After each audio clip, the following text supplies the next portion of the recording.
বন্ধুরা, আপনারা যদি কলকাতা দলের এই বিশাল জয়ে খুশি হয়ে থাকেন তাহলে আজকের ভিডিওতে অবশ্যই একটি লাইক করে দিন। বন্ধুরা, আজ মুম্বাইয়ের ওয়াংখেড়ে স্টেডিয়ামে মুখোমুখি হয়েছিল মুম্বাই ইন্ডিয়ান্স ও কলকাতা নাইট রাইডার্স। প্রথমে টসে জিতে ফিল্ডিং করার সিদ্ধান্ত নেয় মুম্বাইয়ের অধিনায়ক হার্দিক পান্ডিয়া। কলকাতা নাইট রাইডার্সের কাছে ম্যাচটা ছিল 12 বছর ওয়াংখেড়েতে জিততে না পারার ধাক্কা কাটানো, আর মুম্বাইয়ের কাছে ছিল ম্যাচটা জিতে চলতি আইপিএলে একটা সম্মানীয় জায়গা শেষ করা। ওয়াংখেড়ের মাঠে লড়াইয়ে শেষ হাসিটা হাসলো কলকাতা নাইট রাইডার্স। বল হাতে ভালো শুরু করে মুম্বাই, বিশেষ করে শ্রীলঙ্কার বেবি মালেঙ্গা নামে পরিচিত তুষারা এদিন অসাধারণ বল করেন তিনি। নিজের প্রথম ওভারে শিকার বানিয়ে নেন ফিলিপ সল্টকে। প্রতিটি ম্যাচে রান করা সল্টকে আউট করে তুষারা। মাত্র 5 রান করে প্যাভিলিয়নে ফেরেন ফিলিপ সল্ট। প্রথম ওভারেই এই ধাক্কা খেয়ে রান করার জন্য সবার নজর ছিল সুনীল নারায়ণের দিকে, কিন্তু তিনিও ব্যর্থ হন, করেন মাত্র 8 রান। হার্দিক পান্ডিয়ার বলে বোল্ড হন তিনি। এই ম্যাচে রঘুবংশী 13 রান করে আউট হন। একটা সময় মনে হচ্ছিল হয়তো কেকেআর 100 রান করতে পারবে না, কারণ 57 রানে 5টি উইকেট হারিয়ে ফেলে তারা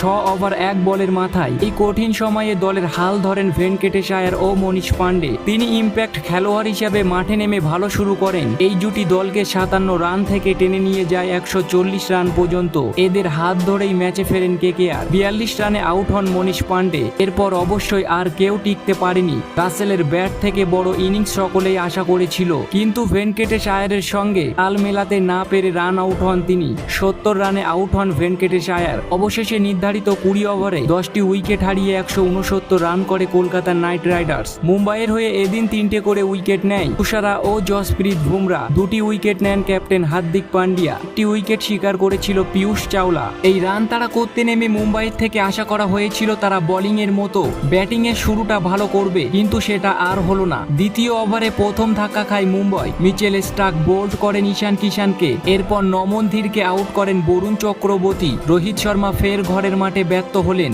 এদিন তিনি মাত্র 11 রান করে আউট হন। তাকে ফেরান সুনীল নারায়ণ।